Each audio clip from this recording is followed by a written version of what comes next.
welcome to Silverline Sunday. This Sunday, December 4th. Wow, it's December already, y'all. December. What? What? Out here. Oh, there we go. That was more. This way it puts Haley's face right in the camera. Look at that. What? Well, you too. Look at that. So, shout out to before we get too deep here, as we wait on our special guest, Mr. Ben Dunn. Shout out to our sponsors here. Thank you to Daytona Beach Comic Con. If you like comic books and comic conventions, you should check out Daytona Beach Comic Con near Daytona, Florida. The dates this year are, oh man, I said I was going to remember it this year because he did announce them. I've seen them on Facebook. Either one of y'all know them right off the top? I think I might have put them on my calendar too. Anybody know right off the top of your head? I have no idea. Man, I didn't. Let me real quick, because I know there's some of you out there like, man, you know what? I really want to go, but I don't know the dates, and you're not telling me what those dates are. It is September 9th and 10th of 2023. So I'm going to when? December. It's September. Okay. 9th and 10th. Did I say December? Yeah. So September. Okay. September 9th and 10th is Daytona Beach Comic Con. So you should make your plans to attend Daytona Beach Comic Con. New comics, old comics. It is a comic book show. It's not full of, I'm not saying it doesn't have any, but it's not full of the media guests. He focuses on comics. And so if you are a comic fan, it is a fantastic show. If you could only go to one show in Florida, if you could only go, I know there's a great big box show here that everybody likes to talk about, but if you could only go, if you only had the funds to go to one show, that show should be Daytona Beach Comic Con. And we're local, right? So the three of us here, so we're there every year. So y'all come out and see us. We always get some out of town Silverliners to come in as well. They kind of rotate, different ones from out of town each year. Same old us because we're local. Did drive on us. That's right. Yeah, also, yeah, it's in Haley's backyard almost. It is like down the road from me. Haley lives there. She's got like a trailer in the back. Yeah. Also, shout out to Orlando Collector Deviants. If you like, I forgot to turn the comments on.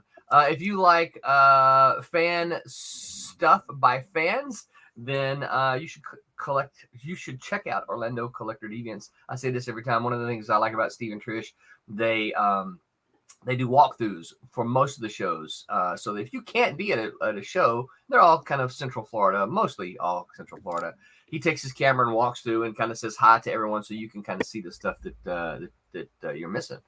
So there's that. If you find yourself in the Orlando area, be sure to go by Coliseum of Comics, where you can check out all kind of cool comics. There's a big chain there, and they just expanded. They just bought a couple of other stores, I learned. They are big supporters of Silverline, and you should go there and support them. If you're looking for your Silverline comics, go to particularly the East Colonial Drive and the one in Claremont, and they've got a display of Silverline stuff. It's not exclusively Silverline; it's local stuff, but we're there. And it's got a nice little display. Coliseum of Comics is a supporter of ours. So if you are in Orlando, you should go and check them out. Last but not least, shout out to our, I don't have a comic book here on my side.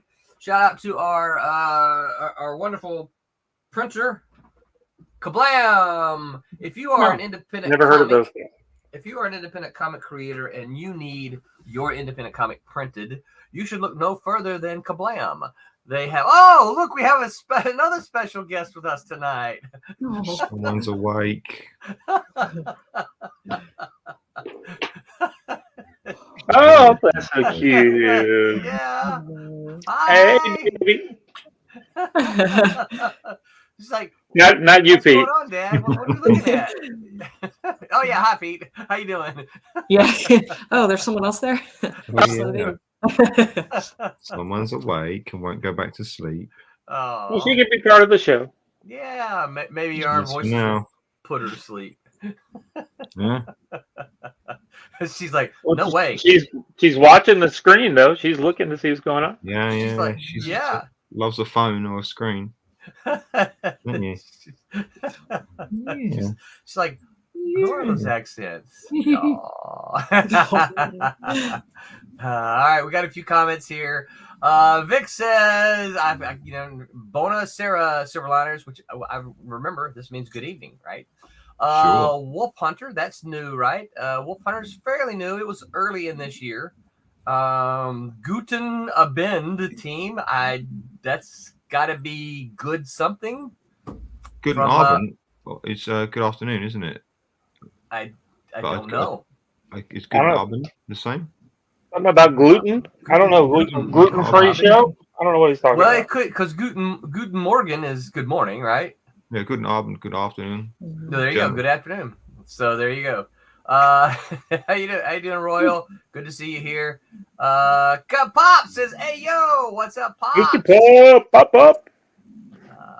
Eric says, "Hello, all. Yeah, hey Eric, how are you? Good to see you here. Thanks for dropping in." Eric's dropping in on LinkedIn. Look at that. And Royal says, "Adorable." So, thank you. He's talking about me. Yeah. Thank you, Roy. So, let me send Mr. Ben Dunn the link again, so make sure he understands. Maybe wrong in time zone. Well, that was I don't always. Anytime I think he's out in Texas, but anytime I communicate with someone, I try to always make sure I say Eastern time is the link. We're live and ready for you when you are ready. Okay, so Pete, you went to a show last week, didn't you? Didn't you go to a show? Oh, I went to Thought Bubble a couple of weeks ago. Okay, a couple weeks ago. How was that? How did that? Thought Bubble was great. Great. It's all comics. It's just indie publishers, indie artists and writers. Halls and halls of them. It's really good. Wow. Now this is your second or third year? It's my second year. Second year. I remember you liked it last year too as well. Yeah, really good. I was sat next to Andy Lanning this year.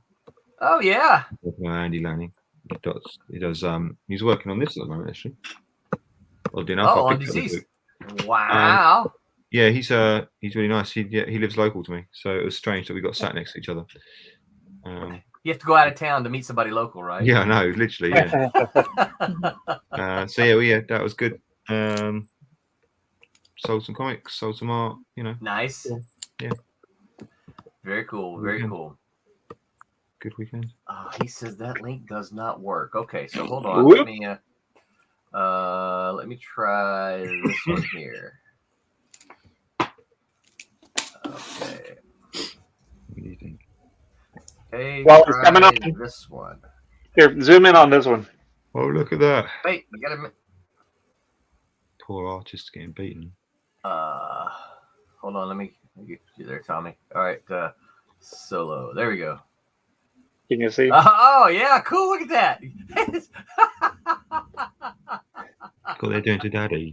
Have we talked about when we were gonna do these little things? No, we have not. But BJ and I are talking about trying to start putting them together tomorrow. So. All right. Yep. Yeah. So somebody could get this bad boy. Look, and we got Mr. Pete getting his butt whooped.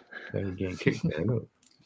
That's Miss Fury, right? Yeah, by Miss Fury. Yep. That's funny. Kicked him in the head. That's what Pete gets for drawing himself in a comic book. That's pretty funny. Oh, here we go. I think we have him here. Yeah. Mr. Ben Dunn, are you with us? Hello. How are you doing? Sorry about that. No worries. I must have sent you the wrong link. I'm not sure where I grabbed that. Very well. You can't have a good show without at least one little hiccup. There you go. So how are you this evening? I'm doing great. Thank you for inviting me. Good. Well, I was trying to remember. I think I apologize that I cannot remember the first time you and I met. I know it was way back in the early '90s during the Malibu days. Malibu stuff. Yeah. Yeah, Oh, good times, good times. yeah. And then I saw you again when I went to San Diego with my buddy Tommy and Barry. I guess 4 years ago, something like that. Where'd you go last, Tommy? Do you remember?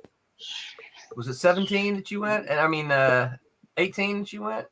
Batman. When did I have that little surgery thing that I couldn't go? So what was that? 4 or 5 years? Yeah. Yeah. So you were I think you were a special guest that year, Ben. Oh, I was. I don't seem to remember, but if you say so. Well, I think so. They had you kind of seated up front in Artist Alley. I guess that was when I got the ink pot award, I think. Okay. All Yeah. right. I don't recall the award, but I think that you were kind of seated up front in Artist Alley because I think you were the special guest or one of the special guests that year. I think I have vague memory of that time. Well, we're gonna go around and let you hear some voices so you'll know who's talking with you. Okay. Of course, for those who are listening to the stream, I'm rolling. Tommy, say hi. Howdy do. Hey there. What's going on, Haley? Say hi to everybody. Hi, I'm Haley. Hi, Haley. And Pete's here with the special guest. Hi, Pete. Hey, Hello, everybody. Pete and Little Pete. It is. Pete and Little Pete. Luna. Say hi, Luna. Oh no, that makes me think of a really bad joke. Pete and repeat, Yeah. right? You heard that one, hadn't you, Pete? So Ben, this is a pretty informal thing. I don't know if you went and watched any of our streams at all, but pretty informal. We just chat with you, find out kind of what makes you tick, what you like, anything kind of you want to talk about and tell us about. But I'm going to ask the first question. Okay. And the first question, of course, a lot of folks know you probably from comics and the Ninja High School, long running Ninja High School. Of course, Warrior Nun is now a TV show. We'll get into talking to you about that some, but tell everyone how and when you got your start in comics. Oh gosh, I actually started working in comics around 83, 84. It was That was way earlier than I thought. Cool. Well, there was a local comic book company that just started called Galaxy Comics, and Okay. they were located in San Antonio, and I guess they just needed somebody cheap to draw their comics. So I sent in my portfolio. They hired me. I did one issue of a book called Bloody Bones and Black Eyed Peas. That's my. Oh boy, Well, that's a great name. I'm not the one who makes the decisions. So, but You weren't then. I did get to meet Pat Boyette, who also was working with them. So I don't know if you're familiar with him, but he was a very prolific artist during the 50s and 60s and 70s, and he used to do a lot of Charlton work, if I recall. And he was a really nice guy. And then that gave me a taste of publishing. And of course, I was attending college at the time, and I just said, you know what, I'm sick of school. So I borrowed some money. And the direct market had just started. We had the Longhorn Distribution, Diamond, Capital City, and all those other distributors, and it allowed us to actually get our comics into comic stores through those distributors. So I started at Anarchic Press in '84. Wow. And we came out with our first book in '85. Wow. Okay. Yeah. I would have guessed an 86, 87 kind of, if I were guessing, an 86, 87 kind of date. Well, Ninja High School came out in '87, and that's probably Okay. what I'm best known for. But Right. yeah, we actually started publishing in '85. Wow. So does that make you then? Let's think about this. Does that make you Yeah. the longest running independent comic publisher? I don't know. I haven't kept track of that. I don't know. Because Dark Horse didn't come around until '86. Right? Yeah. And of course, a lot of those early those '80 independent comic publishers are gone now. First and Now and Kamiko and Innovation. Yeah. I guess they're not around much. We really did have to keep track of that kind of stuff, but you may be right. You know, I'm I'm not going to swear to it, but I would say this might be something somebody has to look into. Vic, look into that. well, we're just happy that we're still around. So yeah. Well, whether we're the oldest changed or a not. lot. You changed a lot. Oh yeah, Pete's frozen. So now when I went out there to San Diego a few years ago, I actually met. I had never met your brother Joe, but I met Joe at San Diego because Antarctic Press had a booth out there, and there were a whole bunch of people back there. I didn't know any of them. I'm like, "Where's Ben?" And they're like, "Well, Ben's not involved in the day-to-day anymore." But so tell us how that changed. So you started running Antarctic Press in the '80s, right? And then you that's when you did Ninja High School and all that. And yeah, give us a little history of Antarctic Press. Well, when I was in San Antonio, of course, I ran AP with my brother, who was the financial. He was the one who kept the. He's actually more credit to keeping the company afloat than anybody else because he ran it like a business. He made sure that the bills were paid, and everything else, and everybody got paid because. In the end, you got to run it like a business if you want to stay afloat. You gotta, and that's and when I got married, I moved with my wife to Dallas, so I had to hand over the operation to him, and he's run it ever since. I have since returned to help with some of the creative aspects of it, and do a lot of editorial work, and also to provide art and stories and things like that, and of course the revival of bringing back Ninja High School to the series. So that's exciting. I'm very excited about that. And then and so I'm more or less just a figurehead, and I do a lot of some of the editorial aspects of it. Right. But he's the one who actually runs the business. Okay. Cool. So your book was the first Antarctic Press title? The first title we did was called Manga Zine. Okay. I remember that. Ran for a long time, didn't it? Mm-hmm. We did 3 volumes. I think we've done over like 100 issues or so. We count all 3 volumes. So yeah, it was a long-lasting title. Yeah.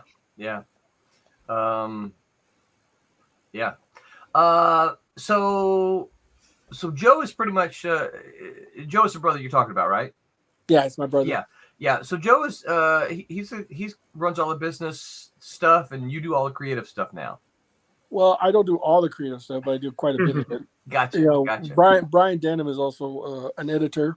Okay. And he controls a lot of the creative aspects of it.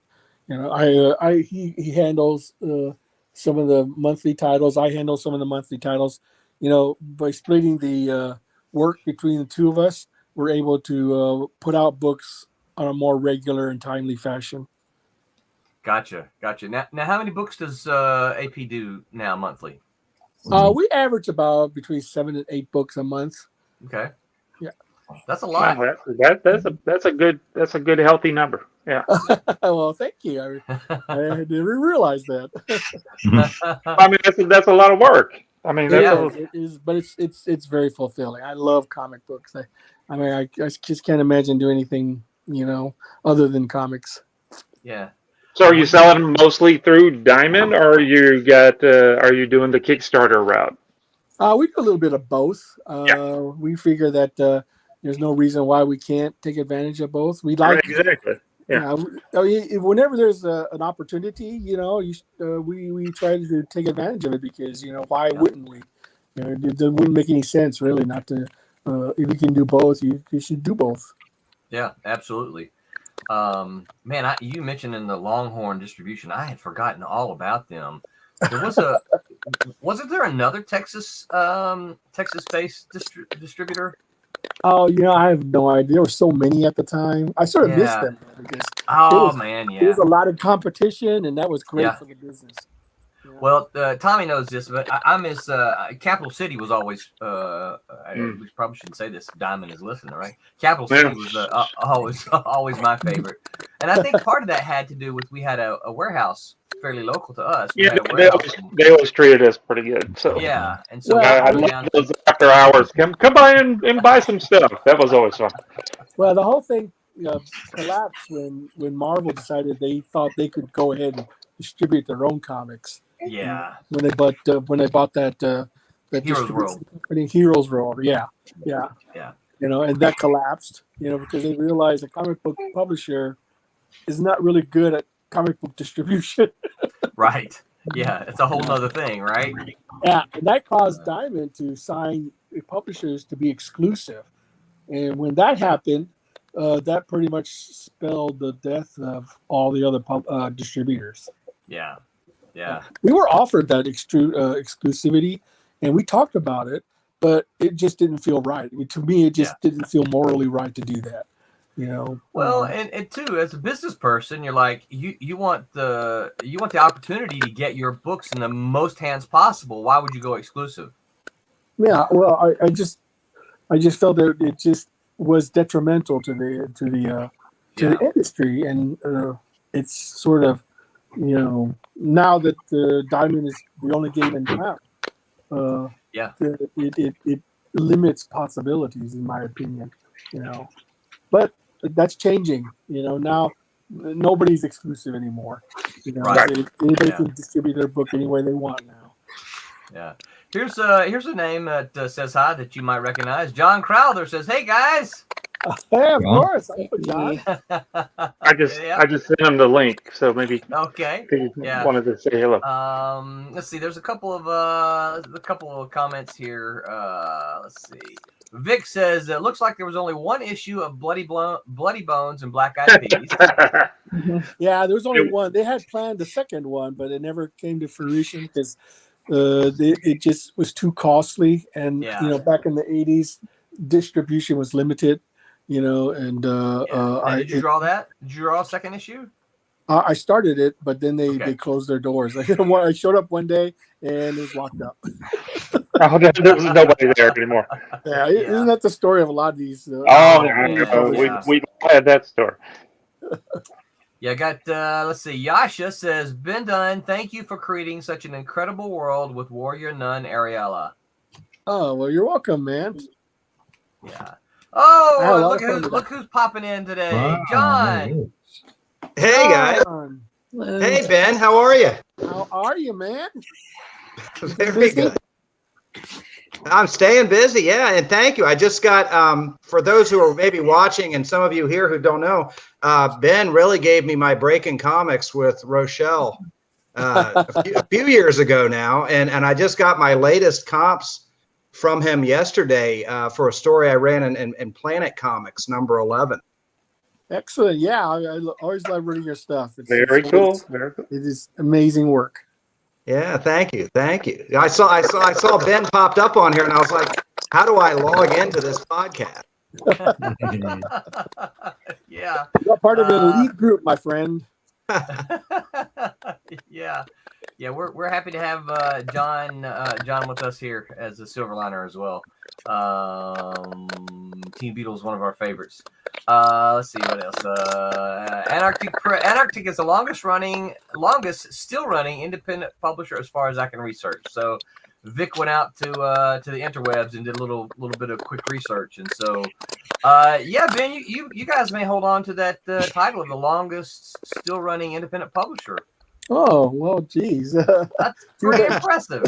Too bad they don't give out awards for that. Right. Stubbornness. Yeah, right. Yeah. Phil Leon says, "Heyo, Silverline peeps," and he says, "Hey, it's Ben. Heyo, Ben." Hello. Yeah, well, I think you'll find yourself in good company here, Ben, because that's one of the things that we talk about at Silverline is that we're just a bunch of folks who love doing this stuff. We love making comics. Be nice if we could sell a few more, but we love making them. So. Oh, absolutely. I mean, the thing about it is that comics are like to me, one of the best way to tell a story. You got words and pictures. Uh, I mean, it'll never replace books and novels, but to me, I love the combination of the two. And the beauty of it is that you don't need to have any intricate knowledge of. All you need is paper and a pencil, and you can start creating worlds with no limit on the budget. You're only limited by your own imagination. That's the beauty of comics. You don't need to have any technical prowess. You don't need to have huge budgets for anything. You just sit down and you just start drawing. That's right. Yep. Your imagination is your limit, right? Absolutely. Writer writes whatever he wants and just thinks, hey, just go draw that. And then poor guy like me has to draw it. Roland knows this very well. Mickey Clausen says, "Evening, y'all." What's up, Mickey? Lots of folks joining. So, hey, Mickey, you're so fine. That's right. You've done my mind. So I can sit here and ask Ben questions all day long. Does anybody have questions for him? Yeah, tell me what you guys are up to, man. Enough about me. Oh no! You're the special guest tonight. This is mostly about you tonight. They hear about us every week. No one cares about us. Oh, shucks. But no, I was going to give these guys a chance to ask you a question, or I'll just pelt you with questions. So, sure, go ahead. Ask away. What you need to know? What can I impart knowledge on you? Well, I asked mine already. I was quick on the draw. Yeah.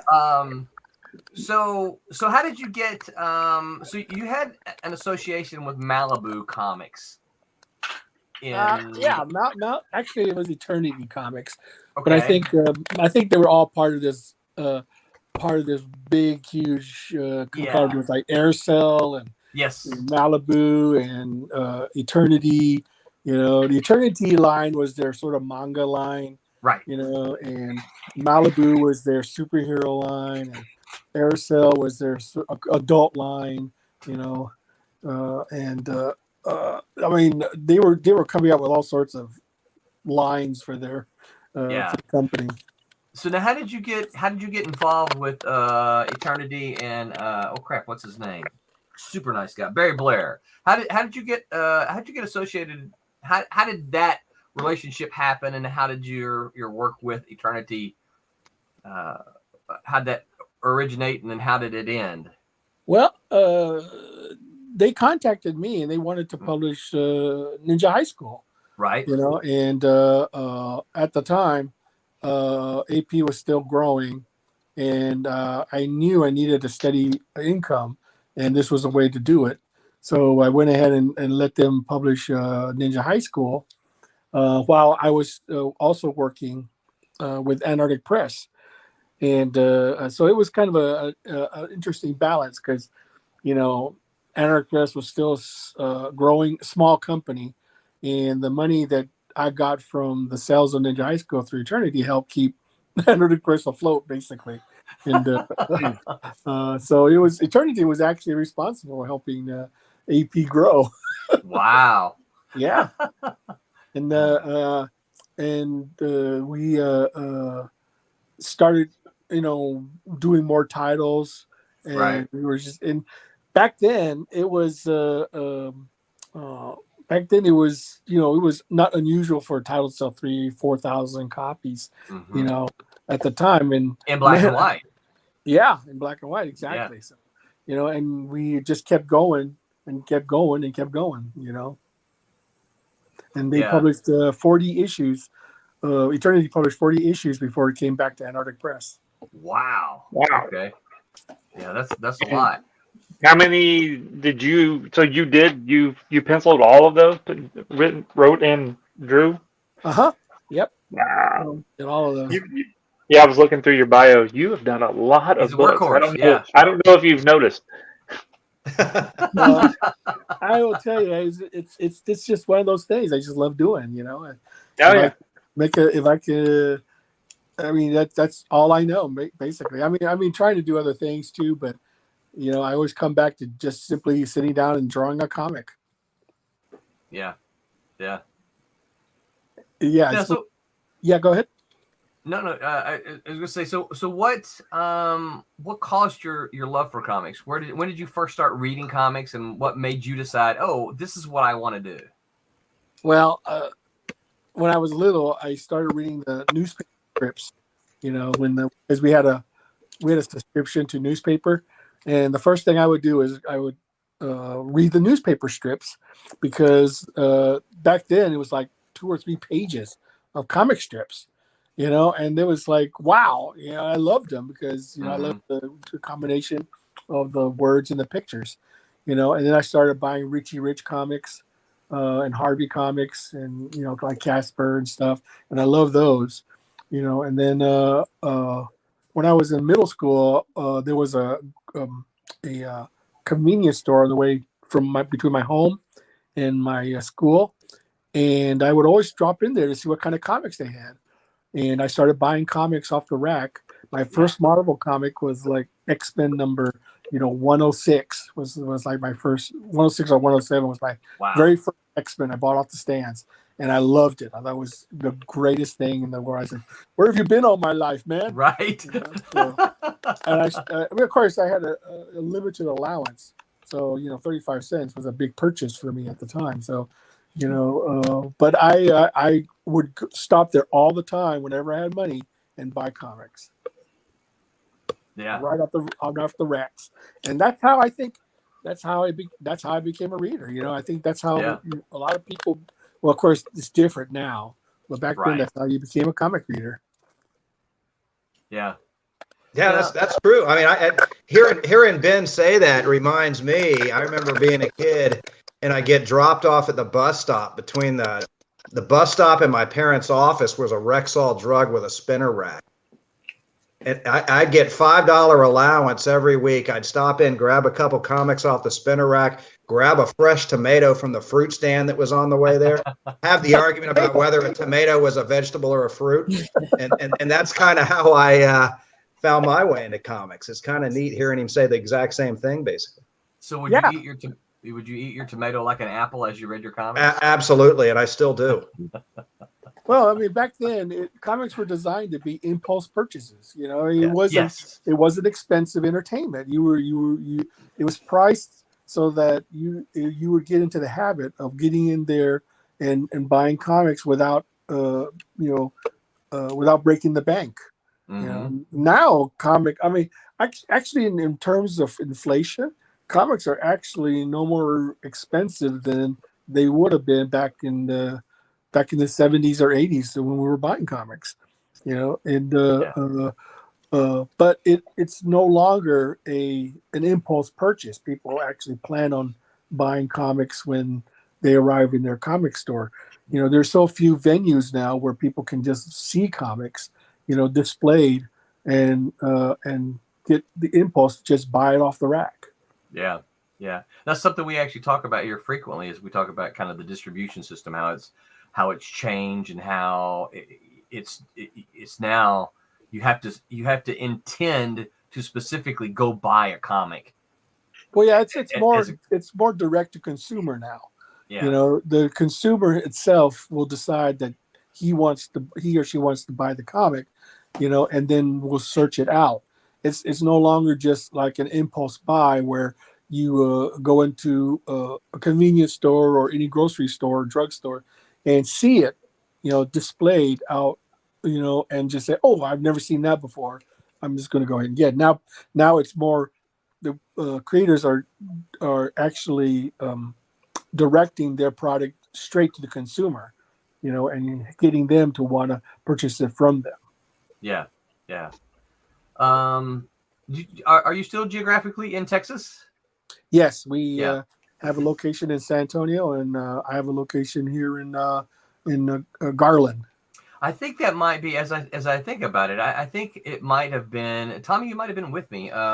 It might have been the Dallas Fantasy Festival run by. That is a name I have not heard in so long. It's been a while. Yeah. Larry Langford. Oh yes, Yep, we knew Larry. Yep, he has since passed away, but yeah, Larry was a good guy, and I think that's probably where I met you, is at the Dallas Fantasy Festival. Wow, that's ancient history, my friend. Yeah, I told you it'd been a long time ago, and I'd known you for a long time, but I couldn't, and I'm not 100% certain that's it. But I'm gonna, if I were a betting man, and I'm not, I would say that's probably when the first time where we met, and which year I don't remember. I went a couple of years in a row. I can't remember if Tommy went with me every year. I don't think he went the first year. I think it might have been. Well, I don't know. You went with me and Steven and Mitch, right? I went several times, but remember my dad lived in the Dallas area, so I've been times when you weren't there. We didn't go. Okay, I got you. Yeah, I know we went out there once with the comic shop owner, Terry. Terry, yeah. That's right. Yeah, I remember us all sneaking in, sleeping on the floor. That was good. Yeah. I think that's probably it when we met. It looks like John. I don't know if John lost connection or if he bailed. So you've seen a lot of changes starting out as an independent publisher in the 80s. You know, back when you still had the multiple distributors. You had a minimum print run. You guys were all printed through Brenner too at the time, weren't you? Yeah, Brenner was before we found Brenner. It was tough trying to find people who would actually do comics. Did a good job with it. Yeah, it wasn't a simple thing back then. There were very few publishers. I mean, very few printers who could actually do an actual real comic. There's tons of folks that some of those mom and pop shops could, print, stapled books, but they still had to look like a comic. Right? Mm-hmm. It was a tough time trying to find somebody to make it look like a comic. Yeah. Exactly. I mean, there were photocopy shops and stuff like that back then. Yeah. But the print shops, they were mostly used to doing flyers and posters and things like that. Right. So it was back then when in the early days, I actually had to go to like 3 separate locations to do our book. One had to do the guts. One had to do the cover. And then, yeah, and I had to pick up the guts, in my car, and then take it to the pick up the cover. The cover from somewhere else. Somebody stapled them. Somebody folded them. Somebody trimmed them. A place that could staple them and cut them. So wow. It was a lot. It was a big chore back then. It sounds like a pain. I was very happy we found Brenner, who was able to do comics properly. Yeah. I think Cat and Mouse was printed. The very first issue was printed at a newspaper printer, and so they weren't like a traditional printer, books and stuff like that. They had the big web press for newspapers, and so that was for them. It was just the size. It was weird, They couldn't. It was great. I understand. It was great because Brenner actually did a lot of independent comics at that time. Yes, they sure did. Yeah, but the beauty was that they were located in San Antonio, where we are located, right? And we were at Brenner all the time because we were there to pick up our books. But I would also have the opportunity to see what the competition was doing too. Oh yeah, I could see exactly what the books they were doing. You go by the trash cans, because with those big web presses, you print like 50, 100 books before you get the first good one, and so they're just throwing all that stuff in the garbage. Yeah, you're grabbing all kind of people's books. Oh, absolutely. I would sort of help myself to a few books here. I know. Yeah. So it was amazing because I was just amazed by just how many comic book publishers were going through Brenner, getting their books done. Yeah. I'm trying to remember because I had a couple of things printed at Brenner. I'm trying to remember the main guy that we talked to all the time. I wanted to say Steve or something. Do you remember the main person that we would talk to? I'd have to look it up. Oh my gosh, it's been so long. Yeah. I should know this. Yeah. Yeah. Yeah. There was this one guy who was handling all our files and stuff like that. He would actually be the pre-press guy. I knew him. The actual owner, I should know this guy's name, but it's been so long. My memory ain't what it used to be. So, but yeah, he was a nice guy. They were all nice people there. We really had a good relationship with them. And they would actually do a lot of special things that that they normally wouldn't do, but we would ask them to do it. Like, they printed a 3D comic for us, and Really? yeah. And they also started doing foil embossing and things like that, and it was great. It was fantastic. Yeah, when they're running the covers, you can go, look, here's a 50 more bucks. Just can you print 1,000 more just covers so we can use them for handouts at shows and stuff? Exactly. Yeah. And what's good is also they print posters, they printed flyers, and it was just it's a good relationship when the publisher knows a good printer. Yes, it is. Yeah. Yes, it Yeah, is. about that. Yeah. Especially if it's located in your hometown. Yes. Yeah. I couldn't agree more. I don't know what you're talking about. Yeah. In case you didn't know, Ben, Compound is located in Orlando, and I've known those guys for a long time, so we've got a good relationship with them. Well, that's great. Yeah. One of the things you talk about printing. One of the problems I have with a lot of independent comics I get today is I'll pick them up and they don't feel like a comic. They feel waxy. Are they? Yeah.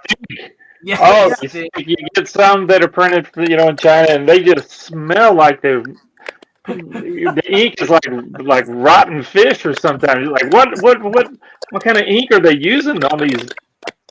Oh, Is it ambiance? oh, that's what it is. That's what it is. Yeah. So print on demand right now is the big thing. So yeah. I know that there's companies like Kablam, who can do as little as one copy. I mean, that's unheard of. Yeah, I was just looking at. Speaking of Ben, I was just looking at your profile. It looks like you need to print some more books with us. I'd be happy to. No problem. I'll set you up with that. Yeah, I was looking through the books that you had printed with us, and I forgot that we'd actually printed some of the Tomorrow Girl stuff and some of. I'm looking now. What was it? So Night Terrors and some Ninja High School stuff for you. Oh yeah, those sometimes I do. Special editions and stuff. Yeah. Well, not really. Sometimes I do like a proof of concept type things, to show the AP guys. I just wanted to see what it looks like. Nothing you can show it on a computer, but it's not the same as actually exactly. As a real comic. Well, definitely. I'll definitely do more stuff. I mean, you guys are very convenient. Very inconvenient? Is that what you're going to say? Yeah, we are sometimes. If I need something, that's limited, I don't need like 1,000 copies. It's perfect. Yeah. Well, I don't know who those guys are. I'm going to cover up my head here. But they're offering foil covers and stuff now. That's right. Oh, yeah, we're bringing them back, baby. Yes, right. They're back. Shoot. You don't even have them. Oh man, you're supposed to show people. Well, I'll try to get BJ to bring me one. She was taking pictures of them in there for the campaign. Oh, okay. So they're in there on the kitchen. We got a couple. Let me run through some of this, the comments here. Run through some of these here. Herrenberg says, "What's up, Herrenberg?" Says calculus. Let's see. Bill Black's AC Comics is one of the very few that's been around long. I forgot about AC. They've been around. Yeah, longer. AC's been around a long time. Yeah. And of course, Bill Black is local to us here, where we are in Orlando, so we see Bill frequently. Let's see. Vic says, "My stuff like that was a flea market right next to an actual comic shop." Herrenberg said, picking out comics in the newsstand between school and home is how one did it in the late 70s. Yeah, pretty much. Along with candy and baseball cards, incredible entertainment for pocket change. Yep. Yeah, Those are the days. Let me scroll down through here. X-Men. Oven Rees. Oven says, hello, Silverline family. What's up, Oven? Herrenberg said, just started to watch season 2 of Warrior Nun. Hope Ben is getting some decent dollar out of the adaptation. The locations in Europe are beautiful, and so is Alba as the heroine. So let's talk about that for a minute. That was where I was going to go with some questions. Yeah, well, so, unfortunately, I don't get a dime from the show, so don't worry about that. What? No way! You are kidding. That's a question. What to explain that then? No, we're not asking how much you get, but you No. that can't be true. No, it's true. I sold the rights to the character many years ago. Oh my goodness! So can you That's talk what I was about going to ask you what your investment was, but I guess there is no involvement. Well, the thing is that comic book rights and TV rights and movie rights, those are all separate things. About 15 years ago, my wife had to go into surgery, and to cover her medical expenses, I sold the rights to Warrior Nun to Avatar Comics. So they currently hold the rights to Warrior Nun. Yeah. And they're not even paying. So we don't. I won't get into it unless you want to get into it. But the right thing to do for them would be pay you a little bit of royalty, something, even though you sold it. Sold it. I'm an adult. I knew what I was getting into, so I don't blame them for anything. So, I'm glad that I'm just happy that it got made. Because so few things that are option actually get made. Right. So I count my lucky stars that it actually got made. And the guy who handles the television rights and the movie rights, he put it in there that I at least would get screen credit. I was going to ask you, at least you got it created by kind of thing. Absolutely. That was great. That would help at least make you feel good.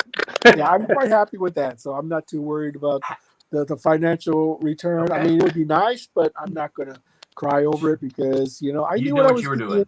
Yeah, I knew what I was getting into. Yeah. Yeah.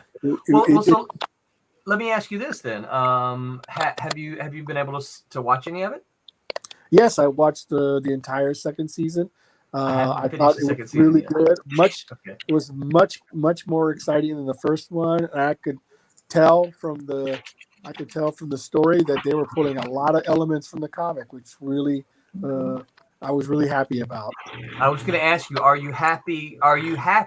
So I know probably as a creator, there's always going to be things that you can nitpick, but overall, are you, as the creator of Warrior Nun, are you happy with what's presented on the screen? Absolutely. I thought the showrunner and the creative staff, everybody did a tremendous job. I mean, they really they didn't treat it silly or ridiculous or anything like that. They really treated the source material very well, and I am grateful for that. Yeah. We I think I saw you post about it on social media somewhere, and you had I can't remember if you were there or you just had shots from the set. Yeah, on the first season, before they shot the first season, my agent put it in the contract that I would be flown out there to witness the beginning of the shoot and the end of the shoot. Cool. But because of the COVID restrictions on season 2, I couldn't fly out there. So, but if they ever do a season 3, they owe me. Yeah. So you were there when they were filming then? Yeah, I was there. Nice. Did you get in? I was there the very first day of the shooting. Did you get to sneak in as a background character? So can we look for you? Are you an Easter egg? No, they did not shoot me in any of the scenes because the scenes they were shooting didn't require any extras. So I couldn't be. But I met the entire cast. I met the director. It was great. And they put me up. nice hotel. Took me out to sightsee and it was great, fantastic. I'd never been to Europe, and this was my first time, and it was just an amazing experience. Wow. Sounds cool. At least it sounds like they kind of gave you the king's treatment then. Yeah, if you guys ever get stuff made, you make sure you get that in your contract, man. Yeah. Make sure you're there on the first day of shooting. Now, I may be asking you something that you can't answer, but I've seen some mysterious posts from you about Ninja High School. Yes. So, is there a TV deal coming for Ninja High School? Possibly. Not yet. Not yet. You have to. Okay, I'm not sure if you're familiar with the process. A little bit. But okay, well, you know that your agent, okay, he's the one who does all the legwork. Okay, he's right. He takes your IP, okay, and he's basically trying to find people who are interested in committing to optioning it, and then hopefully find somebody who will actually produce it, and then someone who will actually get it done. So we're in the stage. We have the script, for the pilot, and we have the Bible, not the Bible, but we have the pitch. Okay, and so once the pitch is completed, then he's going to take it, and he'll start. I don't know if he already has people lined up, but I'm sure if he did, he would tell me. But right now, that's the stage we're in right now. Gotcha. So we're in the pitch stage. Yeah, that sounds cool. Sounds very cool. Well, hopefully something will come of it. I mean, it's I'm crossing my fingers because a lot of stuff gets pitched. I mean, they probably see thousands of pitches. So I don't know whether we have a good chance or not. The only thing we have going for us is that we have Warrior Nun, who's been made into his 2 seasons, and that is a big, huge a plus in our column. Oh yeah, I would imagine you mentioned that, and you mentioned that you're the creator behind that comic book, and that's gonna open doors for you, certainly. Well, I hope so. I mean, I have no illusions. Okay, I figure if it happens, then fantastic. If it doesn't, I'll just keep doing comics. Right. All right, so we don't have to respond to this one, but I'm putting it up here. Heronberg says, "Oh man, devastating Avatar. So the money from Warrior Nun helps to pay Rich Johnson. Ugh." We'll just keep Move going. Move along. Yeah, it says the second season is way better. First season was way too mellow. You could basically skip from the first 3 episodes to the finale. Season 2 is way more active. My wife and I, we've been watching the show. We both like it very much. We're only about 2 episodes into the second season, though. So, but both enjoyed the first season. Well, good. We'll come back to that one. Ninja High School, definitely one of the top U.S. mangas, along with Empowered and Gold Digger. Did Ben ever know about the Toronto band Ninja High School? Yes, I was very.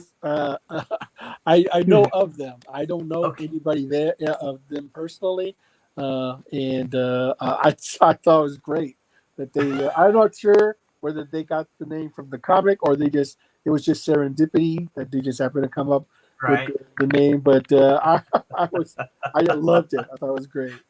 So have you heard them? Have you heard any of their music? Yes, I actually listened to their music. I thought it was very. It's not not my my go-to jam. It's very alternative, but it's very enjoyable. Haley, Pete, any questions? I'm gonna keep rolling if y'all got nothing. No, I got one. Go ahead, Tommy. Okay, so because your style is so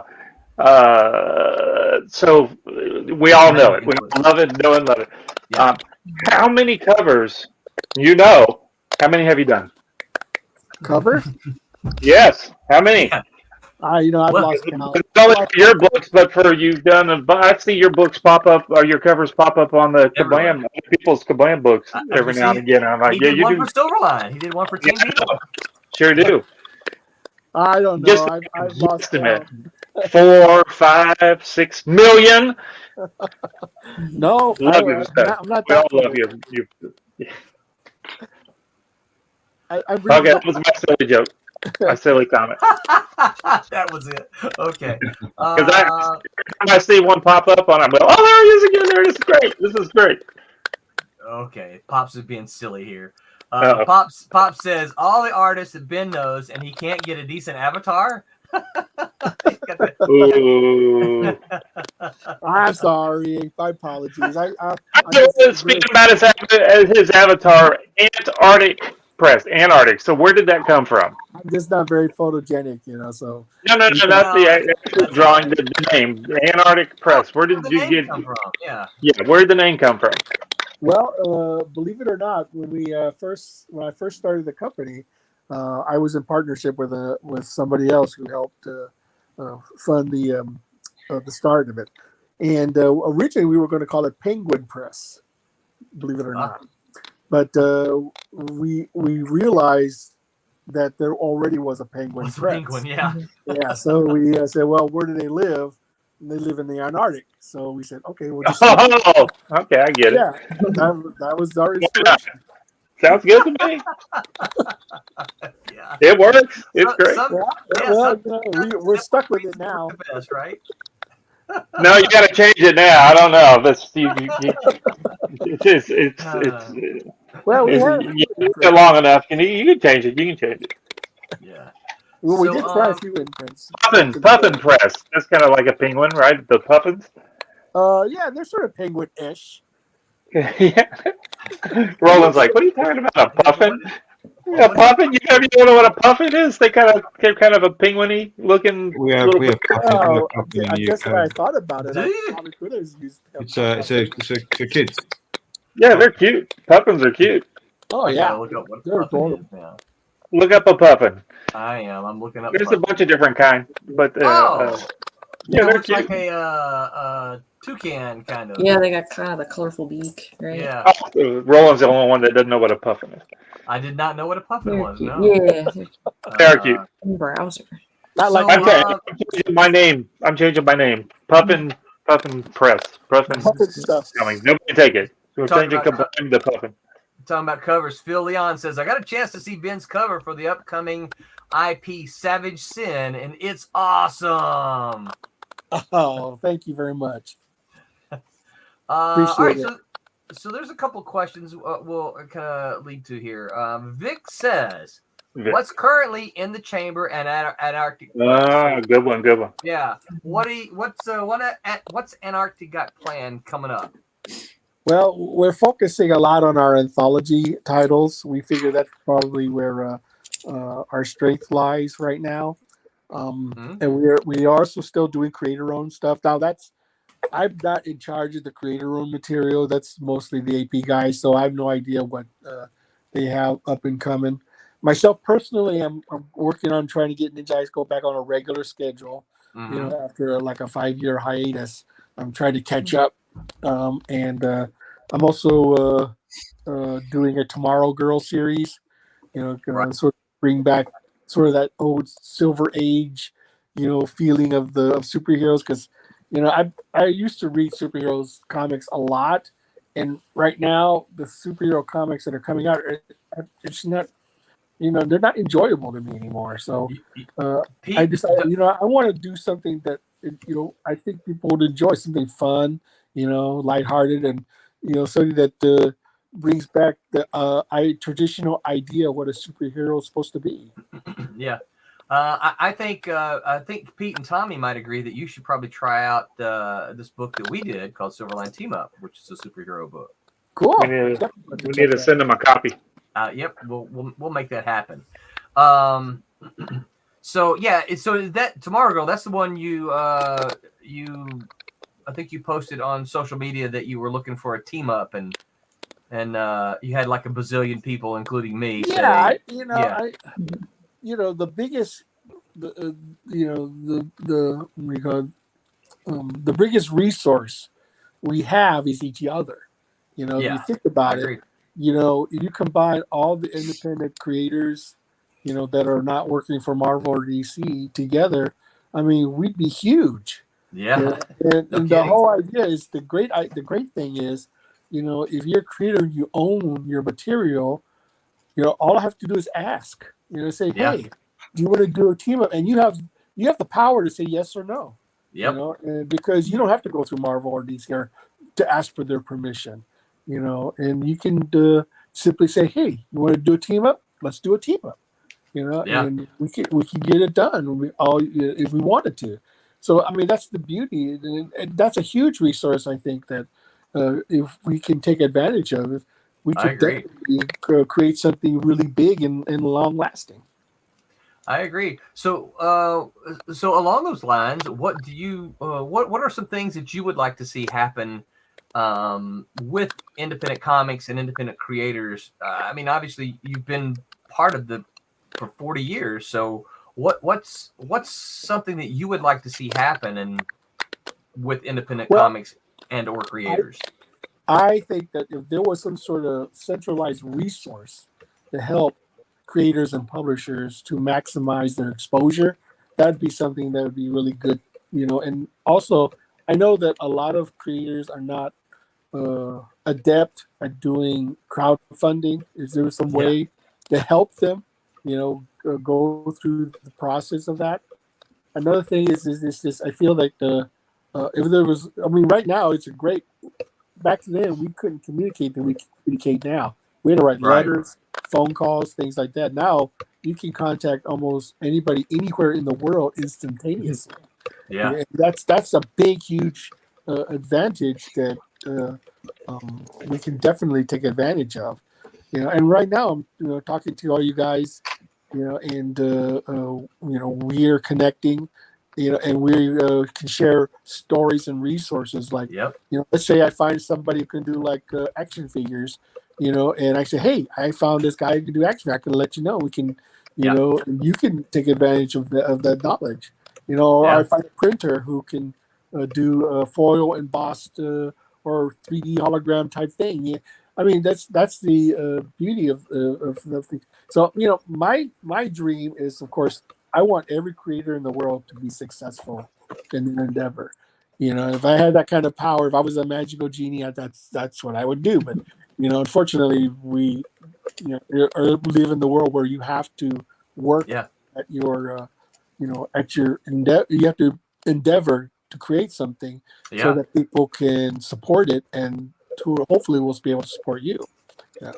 So, like I said, my main thing is I would love to see a centralized resource where creators can go to and find information. Yeah. Well, I don't know if you picked up on it, but Pete's joining us tonight from the UK. He's joining us from London. So yeah. All right, London. Yeah. Hello. So he gets up in the wee early morning hours and joins us on our stream every Sunday. So and of course you're in Texas, and me and Tommy and Haley, we're all here in Florida. But our streams, it's not unusual that we've got folks from California and Pennsylvania. I think that's where Scott is, or he's in New York. Well, what's the British comic scene like over there? It's very American. Oh, it's very American. Yes. Yeah. USA. It's not huge. In the indie scene I think indie scene everywhere now is massive because of Kickstarter and the internet. But I've just got back from Thought Bubble, which is one of the bigger UK conventions, and it's packed full of over 400 independent publishers and artists and writers. Wow. So on that aspect, it's great, but I don't know how much money these guys are making. I mean, I don't know how much any of us really make. But yeah, otherwise it is pretty dominated by Marvel, DC, and American comic books. We obviously have 2000 AD, which is Judge Dredd and that lot. We have Commando comics and things like that. And then you have the kids comics, like the Beano and the Dandy, which have been going for forever. But, Are you still distributing through the newsstands your comics? No, comic books are sold in comic book stores. 2000 AD goes into bookshops and comic shops, but they're not like at grocery stores or drug stores. anything like that? Our corner shops tend to sell reprints, which are printed by, I want to say someone like Titan or something. They have a license. Yeah, Titan Books. They've got an ex Marvel and DC stuff, reprint stuff. They've got an ex-Marvel editor running there. Yeah, that's actually the first comic books I bought were Spider-Man reprints in the local comic shop, in the local corner shop. When you say local corner shop, what do you mean by that? Didn't Marvel? Right, a corner shop is it's like a 7-Eleven. Oh, I got you. Convenience store. Convenience store. Yeah, convenience store. Right. So, Gotcha. Yeah, we have plenty of those everywhere. Well, that's a perfect place to sell comics. Yeah, it is. Yeah, it is. They sell the news. You know, you go in there, you get your newspaper, and they'll sell chocolate bars and drinks and all that sort of stuff, like a convenience store. That's the thing is that like in Japan, comics are sold everywhere. Okay, Yeah. I mean, sold at bus stations. They're sold at subway stations. They're sold at every little mom and pop, store that carries any convenience thing. So, for some reason, the Japanese distribution system of comics hasn't changed at all. I mean, it's still the same as it was like 50 years ago. Well, I've always said if stores could return the comics that didn't sell, they would stock them, but they're not going to get lumbered with 500 copies of something that's never sold. And what we're going to do? They're not a comic book store. Comic book stores can hold it open and do eBay, but your local bookstore's not going to do that. So well, and this circles back around to what we said kind of at the opening, is that the distribution system is broken now. The thing about it was that when the direct market started, with a non-returnability, it spoiled the publishers. I mean, if you really would think about it, because back in the day when it was returnable, you actually had to produce a comic that would sell. Okay? Right. If it didn't sell, you would end up with huge returns. And that incentivized the publisher to create something that's going to sell. But now that it's the onus is now on the comic book store, on a non-returnable basis, the publishers can put out whatever they want. They don't care because you're not going to get anything back. Well, it's probably flipped around the other way too. Now the comic shops are not ordering as much stuff, and now that's why all the numbers of all the books are so low now. Well, not willing to they're not. They don't want to be saddled. No. 1,000 copies that are just going to sit in the inventory, in their back stock.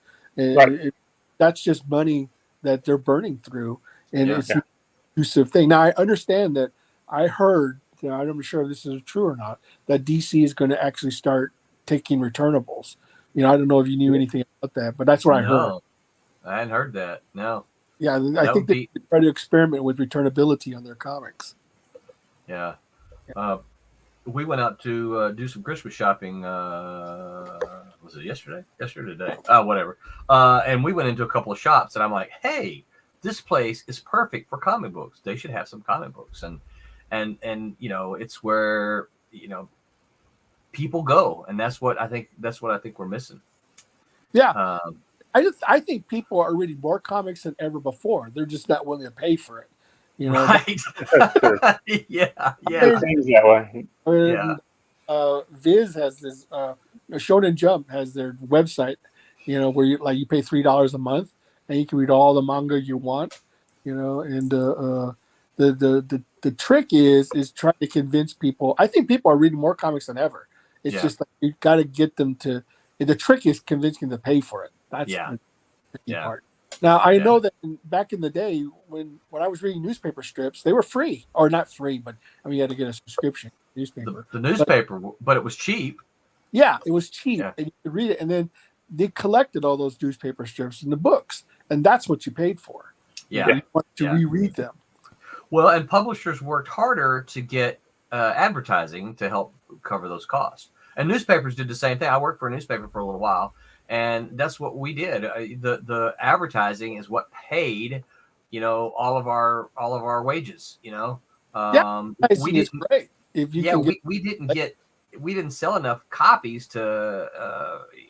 I think we were a weekly, and our it was 50 cents for the weekly, And we just didn't sell enough copies to pay what we did. So we had to sell advertising, and that's how we made the money.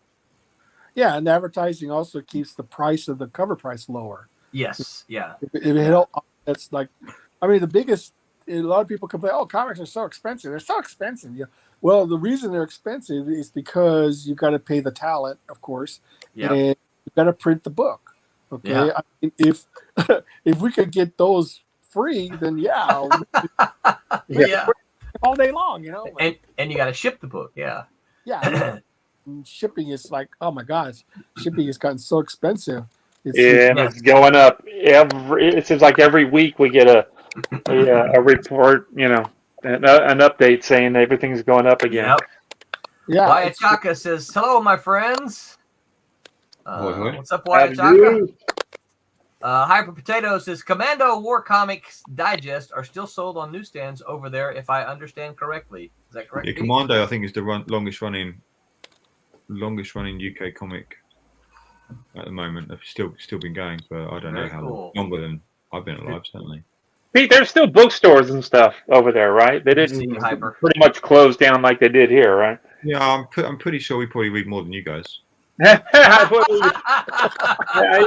don't think you're We're really very educated people, Tommy. You're gonna get it. You're gonna get it. Well informed. No, I was like, what? Are they not selling trades and stuff in the bookstore kind of places? Yes, they do. Yes, Tommy. Yes, they do. It's usually a smaller. I don't know what the sections are like in your bookstores, but it's the graphic novel section is usually a little smaller. It's usually it's lumped in with the sci-fi and fantasy stuff. Yeah. Which is fine. Yeah. For the reading people. I was gonna say those readers tend to cross over anyway. Exactly. Right? Yeah. I like to look at them and go, got all those. Too many words. Got it. More pictures, less words. Yeah, the new dynamic is that you do the crowdfunding now. I mean, you do the crowdfunding, and then you're selling direct to the consumer. And what we offer is that once you've done your crowdfunding, send your book to us, and we'll get into comic stores. So the work's already done. You already got your money. Okay, so what are you going to do with it now? So if we've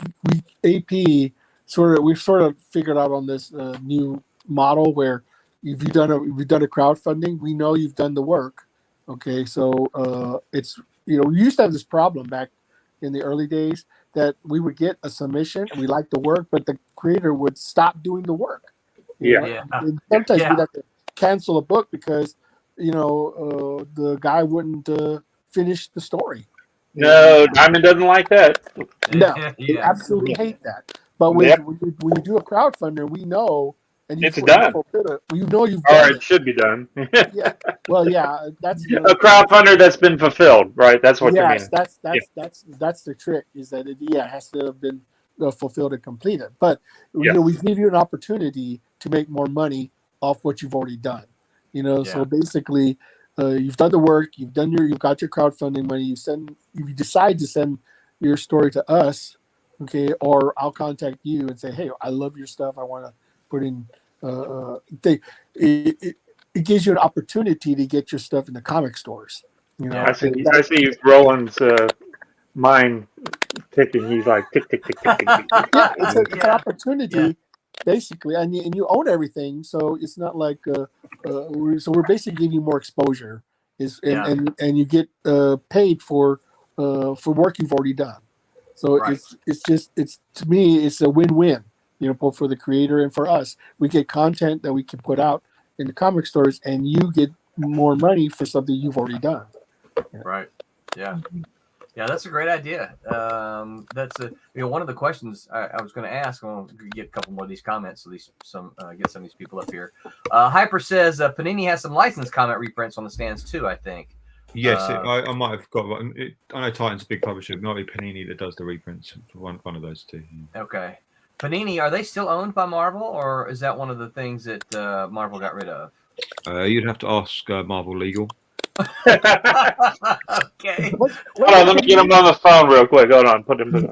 Let me just ring the legal department. Can you find out if they... This isn't it? They're going to call me back. Oh no, wait. They don't. They Well, won't tell me what- so if you guys don't remember, when Marvel went corporate, went public, they bought, Heroes World, they bought Panini stickers, they bought Malibu, right? And then of course they had the regime change, and then that's when they killed Heroes World, they killed Malibu. Yeah. I just assumed they killed Panini stickers, but Oh no, Panini stickers still going. Okay, well, Certainly here anyway, but you have to remember the UK stuff. Isn't that a pasta? When they buy something, it doesn't necessarily mean UK. They bought the UK side of the company. okay. Well, I don't know how that works. It's like Diamond distribution. So Diamond's not distributing some certain books, or DC and Marvel want other distributors. But in the UK, no, it's still Diamond because there are no other distributors. Okay. If you want your books, you have to go through Diamond. Huh. So if DC say we're not going to use Diamond, it's well. No, there's still Panini's still around. There's the Panini America. Yeah. Okay. Well, I don't know if Marvel still owns them, I guess is my question. So Well, I'm the not whole dynamic has changed. Doing where sports stuff. Marvel's now with Penguin, I think. No, not Penguin. Barnes and Noble. No, not Barnes and Noble. God dang it! What's the distributor that they're with now right now? No, you're right. It's Penguin. Yeah, it's Penguin. Yeah. Oh, is it Penguin? Yeah, Okay, yes. DC is with Lunar, Penguin Marvel's with Random. Penguin. Yeah, and I think DC is with Puffin Press. Lunar. I think Lunar. DC DC's is with Lunar. Press. Mm-hmm. So now Yeah. Diamond, they still distribute Marvel on DC, but they're no longer exclusive with them anymore. Yeah. Well, they are in the UK. They are in the UK and everywhere else in the world because they're the only company set up to do global distribution. Yeah, I think Diamond's big mistake was when they stopped paying the publishers, and that sort of violated their contract, and so now, everybody's non-exclusive now again. Yeah. So that was that to me was a big mistake. Yeah, a huge mistake. But I will say this: I'm optimistic because I see these new distributors popping up, and I think that's a good thing. I think having more distributors of comics is a positive in the long run. Yeah, but the trick is to get more comic stores open. Right. Now you can get distributors to distribute in other venues. Like if you get a distributor and start distributing like a 7-Elevens or a Walmart. I mean, I know Walmart carries comics, but they don't carry comics in the traditional sense. They just like relegate them to a section in the back of the store or something like that. It needs to be up front where people can see them. So that people can impulse buy them. But I mean, they would. But right now, the whole dynamic is changing because now people can just read comics on the internet. Right. I mean, it's not the same experience. It's just like watching a movie on your TV as opposed to a real theater. It's not the same experience. You can read a comic online, but to me, there's nothing better than to hold a real comic in your hand and reading it at your leisure and at your own pace. I agree completely. Plus, you have something you own. Okay, you read online, you don't own that. Right. They can take it away at any time. Yeah. And even if you pay it, you're like, well, I paid money for it. I bought this. Well, now you don't have access to it. Sorry. It's just like streaming. It's just like you buy something on TV through a streaming service. You buy a movie. You don't actually own that. They could take it away at any time. Yeah. Physical media, man. Yeah. So one of the other things I wanted to ask you, I teach creative writing, and one of the things I do at the end of my classes is we talk about independent comic publishers and how kind of how to break in, what you do, that kind of thing. So if you ever look, there's a guy who runs a website. I never can remember his name, but he's got the page called the Independent Comic and Publisher Submission Guideline. It's a couple of years old by now. He used to update it, but it's I think 19. And he lists a whole bunch of them. As far as I know, it's pretty much all inclusive. Most of the publishers on there, the independent publishers, most of them will only accept completed projects. Except for AP. AP is one of the ones that says, hey, if you're a writer, send us your script, your pitches, right? And they'll take samples from writers and pencilers and inkers. They'll do that. So what kind of thing? And of course, we know, John was on here. John bailed. I'm not sure exactly what happened to him. What do you guys? My question is multiple, right? So first is like, how is it that you guys as AP can open up like that where other independent publishers can't? And then second part of that question is, you guys, is there any kind of content specifically that you're looking for, or is there anything, hey, we'd kind of like to see more science fiction, or we'd like to see more superheroes, or we'd like to see less of this? Well, I don't know where you got that information from. My understanding, and I could be wrong, is that we only actually take completed pitches. I'll find it and I'll show it to you. I don't doubt you. Okay. Yeah. I mean, they could have, like I said, I'm not privy to the day-to-day operation there, so they may have changed their policy that I'm not aware of. It could have. But I edit 5 anthology books. Okay, so I always look for completed work to put in anthology. I do Planet Comics, which is science fiction based. Uh-huh. I do Exciting Comics, which is superhero based. I do Manga Z, which does manga. I do Jungle Comics, which is jungle based. And I do, and we just recently added Fantasy Comics, which is adventure and fantasy sword and sorcery type material. So I have an open policy to accept any stories that you have that are completed.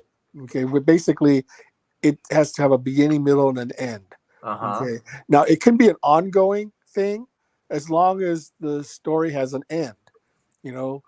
So it can be done in chapters, but as long as the chapter has an ending, then that's fine. It's no problem. Okay. But it has to be complete, because the only way I can reliably schedule anything is to make sure I have the story in hand. And the only way to do that is if the story is complete. Gotcha. So you see my screen?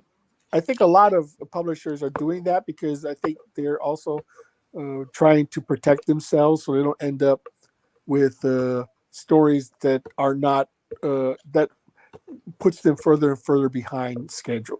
Right. Oh yeah. So can you see my screen? Yes, I see it. Okay. So this is Jason Thibault is the guy who put it together. And this is from he has a website or a page called the Definitive List of Comic Publisher Submission Guidelines. And Antarctic Press is listed here. And then it says writers, 1 to 4 page type, story synopsis, or treatment. If they like your idea, they'll request a script from you. So. Okay, well, I stand corrected. I guess they must. They have their own. They have a definite way of wanting to do things. I'm not gonna contradict that. So, well, all I know is what I don't know where he gets the information. So, he may have made it up. He may have, and he may have gotten old information to put on there. It's possible. I don't know. Yeah, it's possible. All I know is that I've been told to only accept completed work. Well, crap. I've got to change everything I tell my students now, because I've been telling them, hey, Antarctic Press is one of the only places that will take writer submissions. Well, we'll take it. We just don't know what we would do with it. We'll be happy to read it. The thing is that I mean, I love reading stuff from other creators. The problem is that I think a lot of them expect us to provide the art and the and everything else like that. We don't have that kind of resource available to us to do that. And especially if it's creator owned, then we don't have any stake in the property because we don't own it. You have to make the investment yourself to bring your idea to life. all we are is a conduit. Okay, if you have something that you would like to get into comic stores, we provide that ability to do so. Yeah. Yeah. And that's where the crowdfunding comes in. The crowdfunding allows you to raise the revenue and the resources you need to see your idea come to fruition. Yeah. Yeah. And then once it's completed, then you can send it to us, and then we'll consider publishing it. And honestly, if you send something to me, there's and it's halfway decent, you got a really good chance of being accepted, right off the bat. Yeah. Yeah.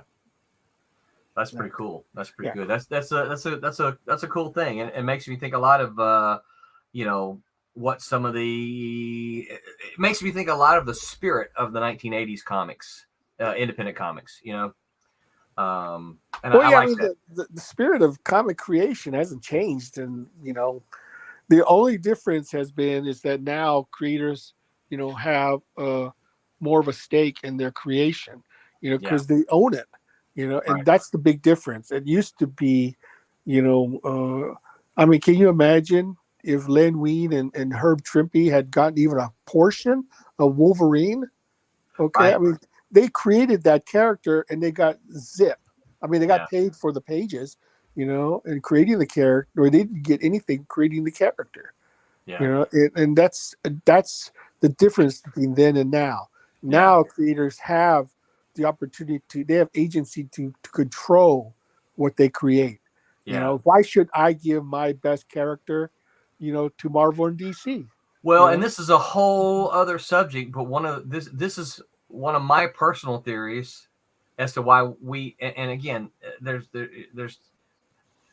this is way too much for the moments that we got listed, but or moments we got left. But one of the common arguments today is that Marvel and DC comics today suck, and I don't want to get into that debate, but one of my takes on that, part of the reason is they maybe aren't as good as they were in the past is because we're not seeing a lot of new creations because of those reasons. Is that creators are like, why am I going to create this for you when I can go and take it and go to Image and do my character that I created for Image and still own it, right? Well, yes, exactly. So, if they were any type of I think right now they do. I'm not sure, since I haven't worked for Marvel in like 22 years, is that I think they're starting to share, but I'm not sure. Yeah, I'm not sure. I know that I know DC did, and I think Marvel has followed suit to have I think they just call it well, yeah, they would have to in order to retain talent. Okay, right. The thing is that if sooner or later you're going to run out of people who are not going to want to work there unless they're the people who just need a job, just doing it for the page rates. Exactly. Yeah. There's probably a reason why they're recycling a bunch of their old characters, because a lot of creators are not willing to give up their own creation unless they have something new. Mm-hmm. Yeah, exactly. Yeah, I know. I talked to before he died. George Perez was here local, and I know I talked to him a couple of times. And one of the things that he said was that his share, the creation share, the royalty share, whatever it was very generous to him. As far as not just because they didn't get anything on the comic books, obviously, but they got everything on the stuff created, like animation and toys and things like that. So. And he seemed to be very happy with the way that DC treated him. So, of course, he's George Perez, but I would hope that was kind of a similar agreement with many of their creators. So, yeah, well, I'm glad that things are changing, because I think they realize that you can't keep treating your talent like that, and not reap some sort of negative reaction. Right. Well, as happens, our clock has sped through. Vic, I want to try to answer one of your questions real quick because